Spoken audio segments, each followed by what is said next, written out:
Hello everyone, welcome to 21st Century IAS Academy online Indian economic classes.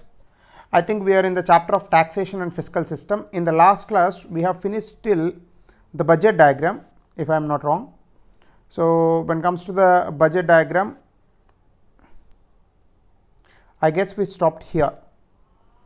So this is where I ended the class, and I told you, so without these things we have to understand all of these things, right?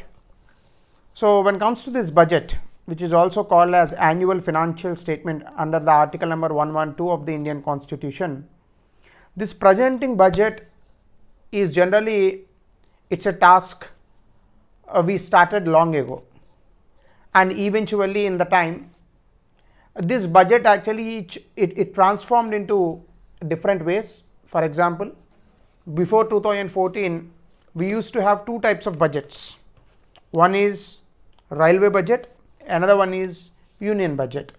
But after that we simply mixed both of these, and from that time onwards the railway budget is also included in the union budget. Generally in the budget two things are very much important. One is receipts, what the government is getting. Another one is expenditure, that what the government is spending. As part of it also we have divided this into planned expenditure or non-planned expenditure. That distinction is also ruled out in the year of 2017.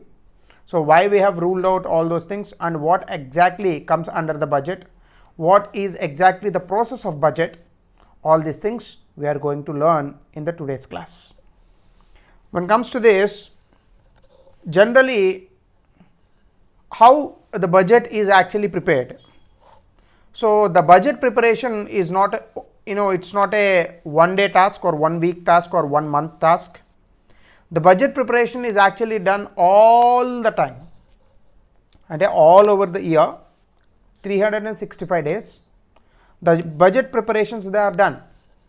So how actually it is done? We have one important ministry, that is Ministry of Finance under the Union government. Currently this position is holding by Nirmala Sitharaman. So if for example if there is a question like, do you know how exactly the union budget is prepared? So as I told you, we just take a day to present the budget in the parliament, but it takes huge effort and several months to prepare this budget as part of the governmental work, and to shape this particular document as budget, it's a very big task. So who makes the budget? So that is our first question. Generally budget is made through a consultative process involving primarily the Ministry of Finance and also the spending ministries, and now the Niti Aayog, the recent innovation also, the recent innovated planning, in the place of planning commission we brought Niti Aayog. Niti Aayog is also part of the consultative process of the budget. So finance ministry, generally it gives the guidelines to all the ministries to represent their demands. For example, we have different ministries, right? Ministry of Education, Ministry of Child and Women and Child Development, Ministry of Heavy Industries, Defense Ministry, etc., so on and so forth. So all these ministries, under their ministries, how much amount of money that they would like to spend for the rest of the year, they have to present their demands. So there is one department that is called the Budget Department of Economic Affairs in the Finance Ministry itself. Under the Department of Economic Affairs there is one division that is called as Budget Division. That is the nodal body which is responsible for producing this budget. I am repeating one more time the same point. We have Finance Ministry, right?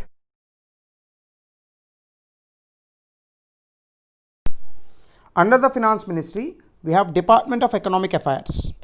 Department of Economic Affairs. Under the Department of Economic Affairs there is one more thing called Budget Division. So this Budget Division is actually responsible for producing the budget. So initially this Finance Ministry, it will give a kind of notification to all the ministries, all the other ministries, to represent their demands and how much money that you people want to spend. The Finance Ministry first it issues us the guideline to all these ministries. So according accordingly the ministers will represent their budget demands. So after due discussion, especially the budget division, it issues a circular to all union ministries, states and even union territories, autonomous bodies, departments and even the defense forces for preparing their estimates of the budget for the next year. So once these ministries they send their demands, exclusive consultations will be held between the union ministers and the Department of Expenditure of the Finance Ministry. So this Department of Expenditure, once it finalizes how much amount has to be allocated to each and every department under different ministries, and now the final outcome of the budget will come, or else the final shape of the budget will come. At the same time, the Department of Economic Affairs, the Department of Revenue, it will also meet the other stakeholders apart from the government. That is, they'll meet the farmers, the businessmen, the foreign institutional investors, civil society groups to take their point of views. It not only these people, it also meet the economists also to take their viewpoints, how actually we can engage the economy in the coming years by taking the right decisions. Obviously, in democracy, the consultative process is very much important, and economy is not an exception to that also.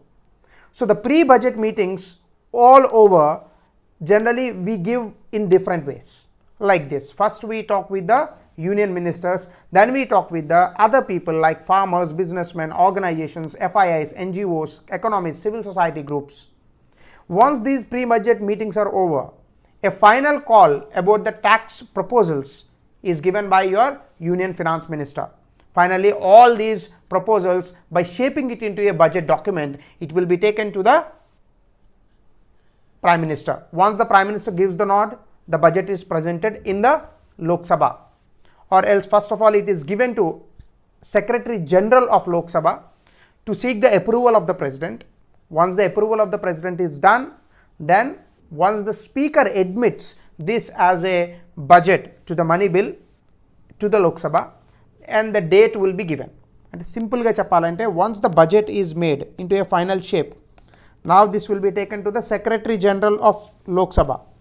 Secretary General of Lok Sabha. So this Secretary General, he will take this budget to the President for its approval. So once the President gives the nod, then it will go to the Speaker. Then the Speaker will agree, he will give a particular date on which the budget is presented in the Parliament. So the budget presentation will be done by the Finance Minister in the Lok Sabha by simply giving only the key points. Overall around 1 to 2 hours discussion will be there, not even discussion, 1 to 2 hour presentation will be there. He briefs all these proposals to all the people in the Parliament, and finally the Parliament will discuss it, it will go for the voting, then the budget will be passed and the President will give his signature, and the budget simply finally they say the budget session is over. So this is what the overall budget presentation is actually done, right? So in this budget there are many things which we have to understand by giving some insightfulness. What are these? While proposing the budget itself, we give actually 3 types of data or information. One is actual data on preceding year, which means if I am presenting 2020 budget, I'll give for the data what exactly happened in the 2019.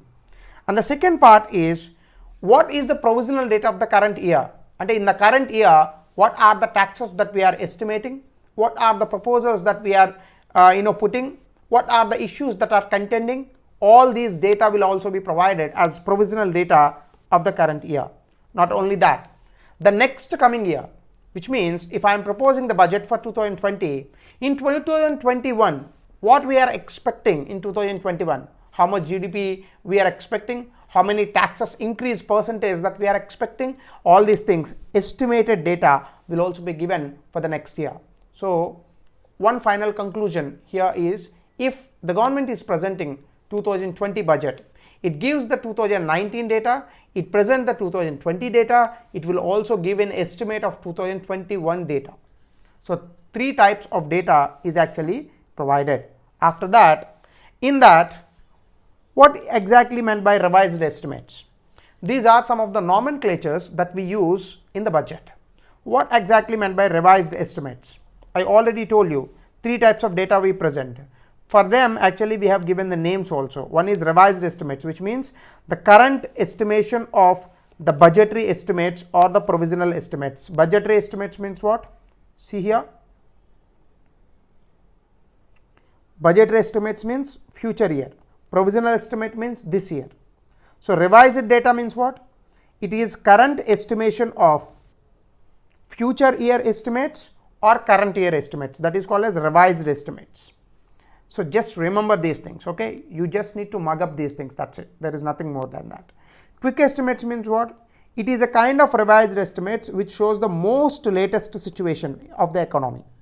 And it is actually useful for the future projections of some sectors. And the third one is advance estimates. So the name itself is suggesting it is a kind of quick estimates, but then in advance of the final stage. So three types of data here: revised estimates, advanced estimates, quick estimates. Three types of data is provided. After this, finally a budget is provided like this. So this is my own flow chart which I did as part of my preparation earlier, but now the data doesn't look like this. Now you won't get these things in the latest budget because the plan and non-plan distinction is over. Now you will see in the budget only these things: revenue, receipts, capital, receipts. Only in the expenditure part you will see revenue, expenditure and capital expenditure. This plan and non-plan distinction is over now. Why this is over, we will understand it later, but first we must understand what exactly all these points as part of this budget. So I have divided this diagram into some of the easy parts so that you people can understand it better. But before we go into that, first let us understand budget. I have divided into two parts. One is receipts, which means what the government is going to get. Expenditure, which means what the government is going to spend. So this receipts includes revenue and capital. Revenue and capital both are exactly different. Actually they are different. Revenue means what the government is getting in terms of taxes or non-taxes. Okay. Capital means, capital is again two types. One is debt and the one is non-debt. And a capital means it is like, it is not a regular revenue. Revenue receipts means it is very regular. But capital receipts means they are not regular. But that doesn't mean I call it as irregular. I simply call it as not regular. Okay. So under the revenue receipts, the first one is gross tax revenue. So this is nothing but taxes.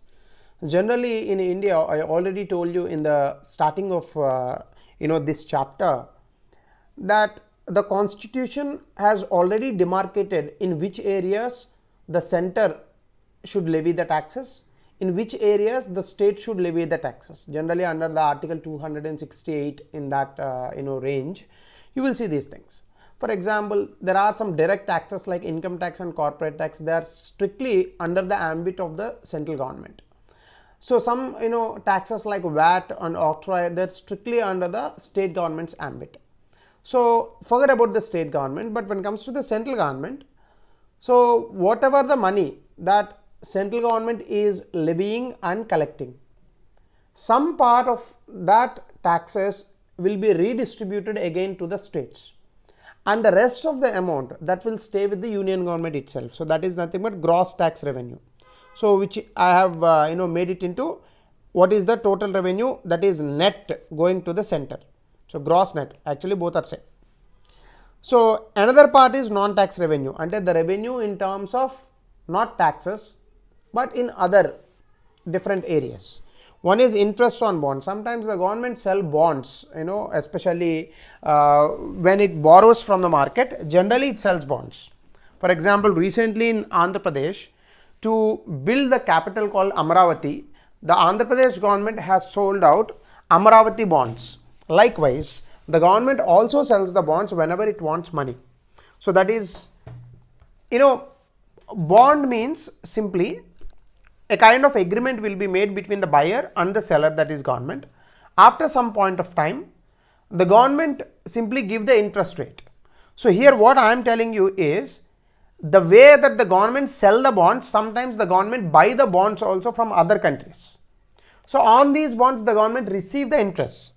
The first part which I told you, that is where the government pay the interest. Second part which I am telling you, when the government buy the bond from other countries or simply within the market, it get the interest. So whatever the interest that the government is getting, that is called interest on bonds. Second one is, there are public sector undertakings which are very much profitable in nature. Best example, LIC and ONGC, etc. like this, right? So these companies, they always give profits to the government. That is nothing but what? Dividends. Next one is grants. Sometimes foreign governments or foreign countries, they help India. Recently you have seen there was a very big flooding situation in Kerala. To assist the Kerala people and the Keralites, the Dubai government has promised to give some money, that is around $100 billion or something. But eventually the government of India refused. That's a different concept. But sometimes some countries, they give you money in terms of grants. Grant is different from loan. Loan means you have to pay it back. Grant means you no need to pay it back. So this is called non-tax revenue. So all this money government will get under the heading called revenue receipts. Second one here is called capital. Capital, I told you, it is not regular. Under the capital, sometimes the government can borrow it, or sometimes the government, it will sell the assets of the government. For example, the central government, it give loans to the states. When it recover that loans, it is nothing but recovery of loans. This is non-debt in nature, and the government is not borrowing, but it is taking back the money which already has been given to the state governments. So that is called recovery of loans, and it gave the money, now it is taking it back. Next one is market loans. So this is debt in nature. Market loans means, for example, if the budget expenditure is 30 lakh crore, if the government is getting revenue only 25 lakh crore, then the deficit of 5 lakh crore government raise from the market, it borrows from the market by releasing the bonds. That is what the thing I told you here, right? First part, second part. So in the first part, what I told you, sometimes the government borrow it.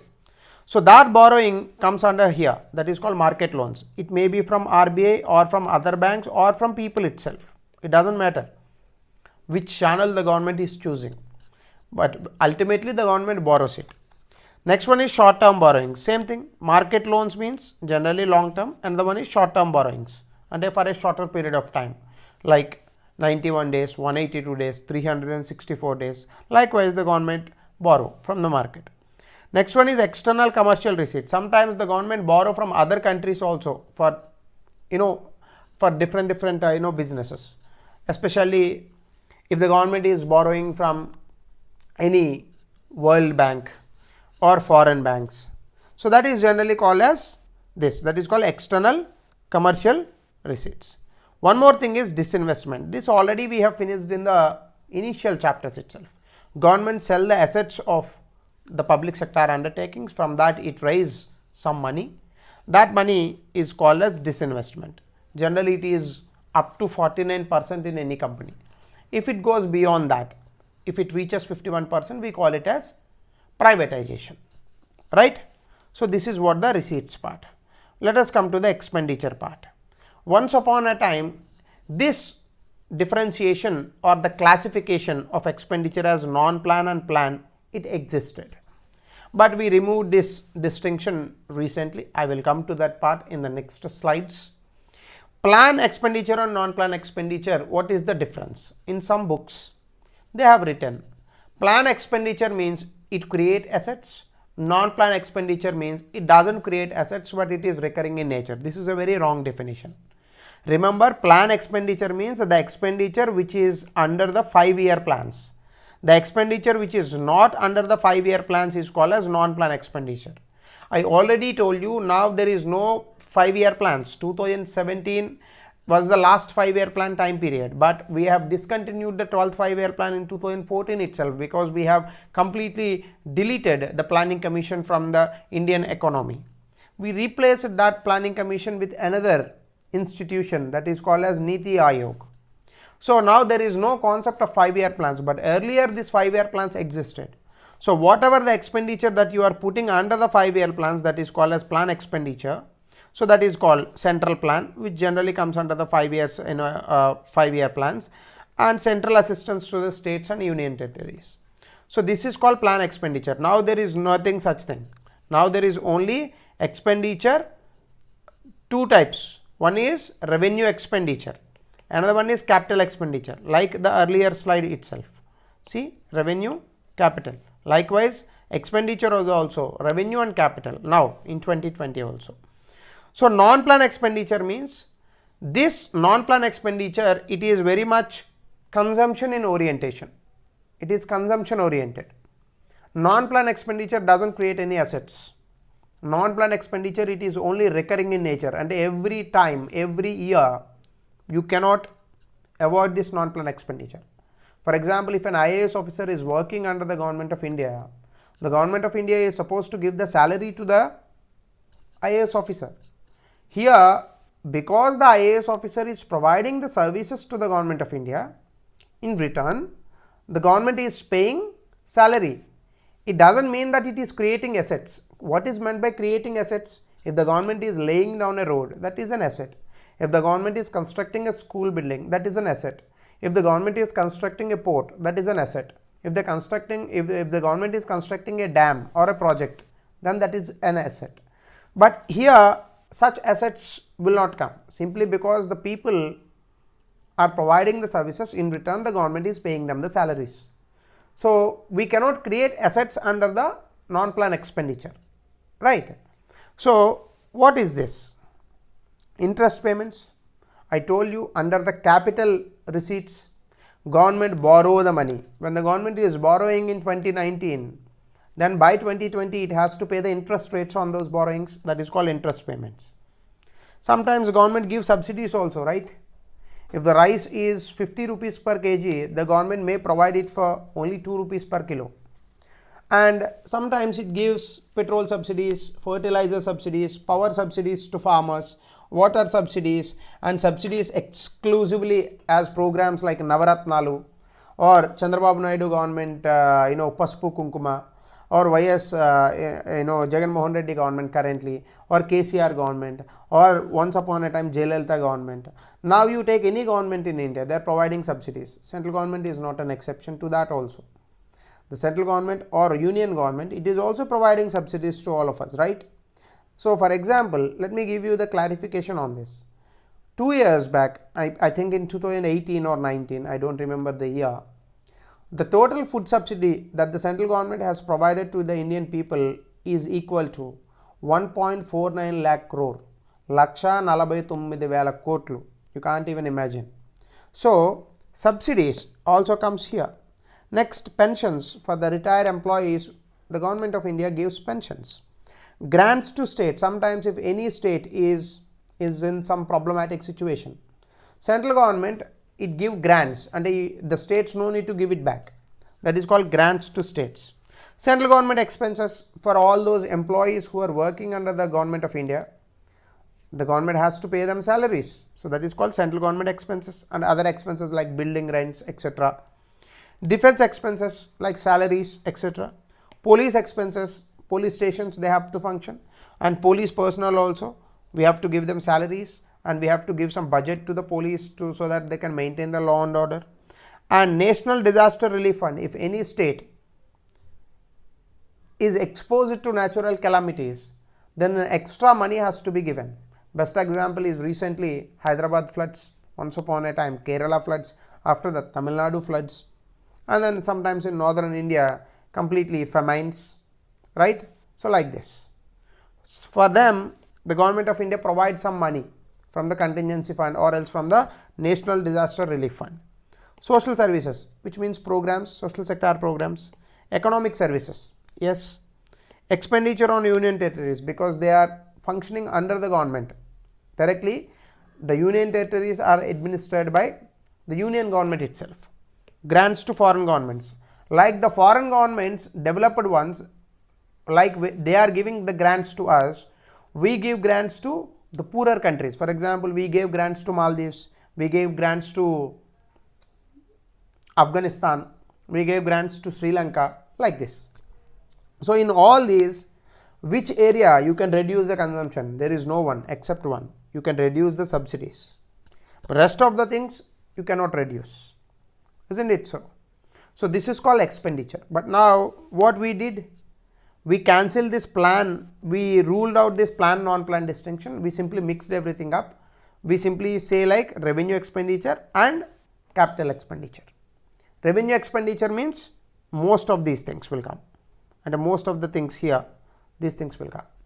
Capital expenditure means the expenditure which create the assets. Okay. So earlier this plan and non-plan capital distinction was there. Now such distinction is no more existed, right? So this is how budget looks. I already presented you this diagram some 4 or 3 slides back, but again I am representing. This is revenue budget, capital budget. So revenue receipts, revenue expenditure, capital receipts, capital expenditure. Now there is nothing called like plan and non-plan, non-plan and plan. There is no such thing.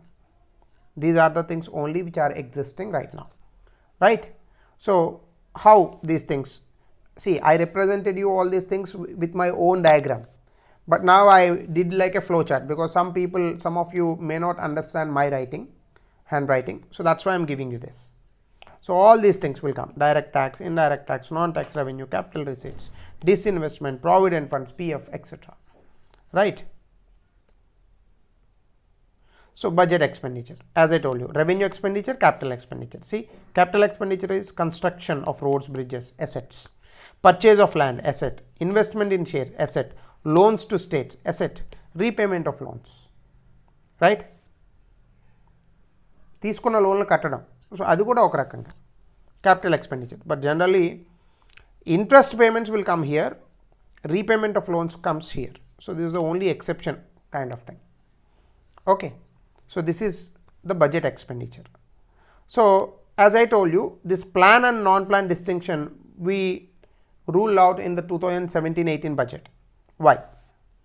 So we will see the reasons for this. Rajan, he was the Prime Minister's Economic Advisory Council.